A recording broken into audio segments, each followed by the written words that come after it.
Buenas tardes, queridos estudiantes. El día de hoy, como es costumbre, nuestra clase virtual de la materia Derecho Laboral de la Fundación Universitaria Juan de Castellanos, les doy la bienvenida.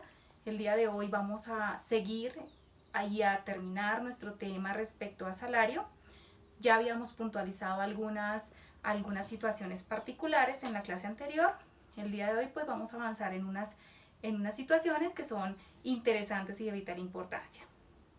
Como podemos ver, la forma y estipulación del periodo de pago. Esta situación particular está contemplada en el Código Sustantivo del Trabajo, en el artículo 132. En este artículo lo que se quiere decir o lo que se quiere legalizar es que las partes, es decir, tanto empleador como trabajador, pueden llegar a convenir y a estipular de forma libre cómo se va a pagar, tanto sean valores como la forma de pago. En ese orden de ideas podemos decir que los pagos pueden ser por unidad de tiempo, por tareas, por obras realizadas o simplemente por los días trabajados. Acá es importante aclarar que siempre e independientemente de la forma como se llegue a pactar esta forma de pago entre las partes, se debe respetar el salario mínimo. En adelante vamos a hablar un poco de él. Por ahora solo debemos indicar que se debe respetar el salario mínimo cuando se pacte la forma de pago entre las partes. Es importante indicar la diferencia de pagos cuando hablamos de jornal y cuando hablamos de salario. El jornal corresponde al pago para trabajadores que laboran hasta o por días y hasta 10 días. Lo que comprende salario ya estaríamos indicando que es para periodos mayores, es decir, mayores de 10 días. Ya comprende salario, es salario. En este orden de ideas, continuamos. ¿A quién se le paga? Es el otro ítem. En este punto es importante resaltar pues, que el pago se le va a realizar única y exclusivamente al trabajador. En su defecto, esta es la regla general, la excepción sería a una persona a quien él autorice. Debemos tener claro que esta autorización se debe dar por escrito, siempre por escrito, es una formalidad. Yo no puedo, como trabajadora, darle permiso o autorizar de manera verbal a mi hermana para que cobre mi salario, porque la universidad en su momento le va a requerir ese permiso escrito. Esa autorización escrita por parte de la trabajadora, en el ejemplo pues sería la suscrita. Otros dos puntos importantes son la irrenunciabilidad y la prohibición de ceder el salario y el salario mínimo. La irrenunciabilidad, ¿a qué hace a colación o qué nos hace pensar?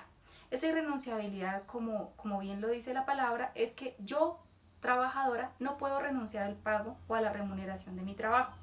En ese orden de ideas, pues esa remuneración solo la va a recibir el trabajador y así la quiera ceder, no va a poder hacerlo, porque recordemos unas clases anteriores que decíamos que la remuneración es parte y es un elemento esencial del contrato de trabajo y que es una forma de solventar todos estos gastos y demás por parte del trabajador, es decir, lo que le motiva a trabajar. En este orden de ideas, pues este salario sí debe indicarse que si bien el salario se debe pagar en periodos iguales y debe ser pagado en periodos vencidos. Muy pocas veces vemos que los trabajadores se les cancele en periodos por adelantado. Siempre, pues, mes trabajado o mes vencido. El Código Sustantivo del Trabajo estipula también que debe hacerse con moneda legal. En nuestro caso, pues, en pesos, peso colombiano. Además de ello, también estipula el Código Sustantivo del Trabajo que el salario debe pagarse en un periodo no mayor a un mes. Es decir, a un mes después de laborado o de trabajado. Y que el jornal, su pago, no puede superar o no puede ser mayor, no puede demorarse el pago de jornal más de una semana. En este punto es importante traer a colación el artículo 139 del Código Sustantivo del Trabajo. Como siempre les he indicado, estudiantes, ustedes saben que si bien esto es una materia de otra área que no es del derecho, lo que se quiere en este punto es que tengan una referencia normativa, como es el Código Sustantivo. Volviendo al artículo 139 y reiterando nuevamente lo indicado hace un momento, pues a quien se le paga el salario vamos a decir que es directamente al trabajador o a quien éste autorice por escrito. Ya lo habíamos indicado. De otro lado, bueno, la irrenunciabilidad también es importante traerla a colación porque la vamos a encontrar en el artículo 142 del Código Sustantivo del Trabajo, donde se estipula que el salario es irrenunciable y que no se puede ceder ni en parte ni todo. Es decir, no puedo decir que voy a ceder mi salario en un 10%, en un 20% a determinada persona, sino que está prohibido por el Código Sustantivo del Trabajo, que como lo sabemos es la ley especial en nuestra área. De otro lado, pues el salario mínimo también es importante conocerlo porque pues en la vida real encontramos que todo el tiempo nos están haciendo referencia al salario mínimo. Vamos a ver cuál es este. Este salario mínimo, señores estudiantes, es el que se estipula por el gobierno nacional. Y este se estipula todos los años. De alguna manera, el artículo 145 del Código Sustantivo del Trabajo ha indicado que es un derecho que tiene todo trabajador a recibir. Es decir, este es el artículo en el cual se determina que ningún trabajador puede vengar menos de un salario mínimo. Ello contempla nuestra ley especial como es el Código Sustantivo del Trabajo. En ese orden de ideas, entonces, señores, es claro decir que este salario mínimo no se pacta por el empleador. Jamás vamos a pensar que el empleador sea quien pacta el salario mínimo, porque este es el que se pacta por orden nacional. De alguna forma, pues ampara a esa parte débil de la relación, como es el trabajador, y quien es ese derecho, quien es el acreedor claramente del derecho, que no puede ser inferior su remuneración a un salario mínimo. Continuando con el tema de salario, es importante indicar y explicar lo estipulado en el artículo 149 y 150 del Código Sustantivo del Trabajo. ¿Ello a qué hace referencia? Señores estudiantes, aquí vamos a encontrar las prohibiciones que están permitidas y las que están prohibidas realizar por el empleador al trabajador. Si bien vamos a encontrar que todo tiene una cadena, una secuencia, en la medida que este es el punto de hablar de, como venimos hablando de los salarios, venimos hablando de las situaciones particulares que se pueden presentar, cómo se pacta, qué es salario y qué no es salario, ya pasamos por todos estos temas, entonces ahora vamos a entrar a puntualizar sobre estas situaciones particulares. Para empezar, el artículo 149 establece cuáles son esas situaciones en las que el empleador puede de alguna manera retener o descontar dinero del trabajador, es decir, correspondiente al salario del trabajador. En este orden de ideas, pues es importante establecer claramente que el empleador no puede retener ni descontar dineros sin orden ni permiso del trabajador, ni sin que medie también un permiso o una orden judicial. Retomemos o profundicemos en la orden judicial, entendámosla como una orden de un juez de la República, una autoridad judicial.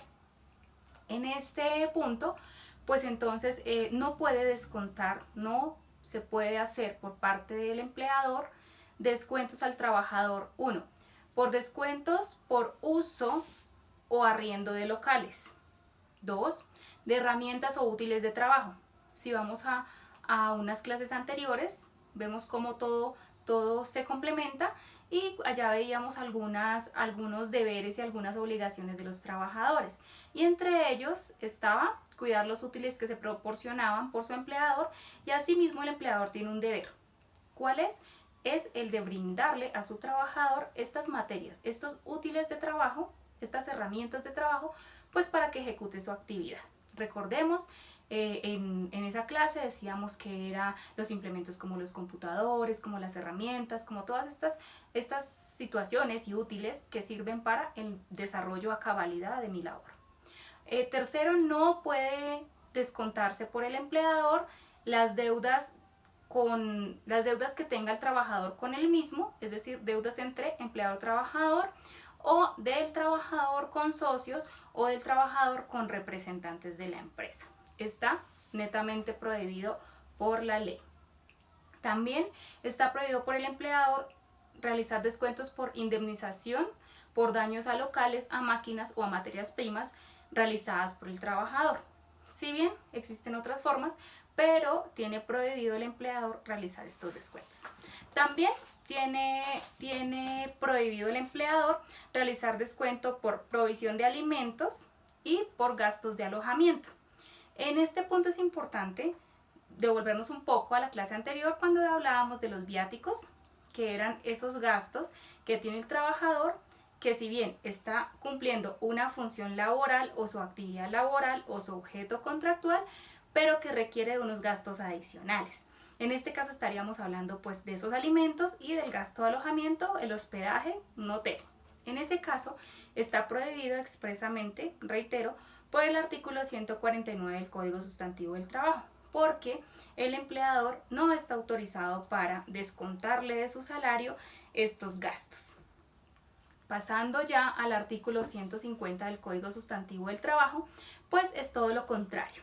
En este se estipula cuáles descuentos sí están permitidos por la ley especial y que puede hacerse por el empleador, sea descuentos o retenciones de dinero. En este orden vamos a empezar a hablar. El primer caso sería las cuotas sindicales. Es decir, cuando hacemos parte de un sindicato, estamos autorizando que nos hagan un descuento, pues que comprenden unos valores que el mismo sindicato establece y son para el sostenimiento del mismo sindicato. Entonces, vamos a puntualizar que sí se permite realizar por el empleador este descuento a los trabajadores. Cuando sean cuotas sindicales, cuando sean cuotas de cooperativas, también se puede realizar. Y cuando sean cajas de ahorros y que estén autorizadas de forma legal. Esto depende, pues, si el trabajador quiere realizarla o no. También el empleador puede realizar descuentos, de otro lado, respecto de cuotas al seguro social obligatorio. Estas se pueden hacer sin necesidad de autorización ni de permiso del trabajador. También las cuotas o valores por sanciones disciplinarias. Estas las puede descontar el empleador al trabajador. De otro lado, acá es importante indicar que, si bien hay una situación particular como los alimentos, alimentos a hijos menores, alimentos a padres. En este orden sabemos pues que no hay una exclusión de género, porque pues podemos ser en algún momento parte de un proceso de alimentos, sea para hijos o para padres, y en su momento pues puede hacerse la deducción o el descuento de estos valores al trabajador, siempre y cuando, queridos estudiantes, medie una orden judicial. Es decir, que un juez de la República esté dando la orden para que se hagan esos descuentos a ese trabajador.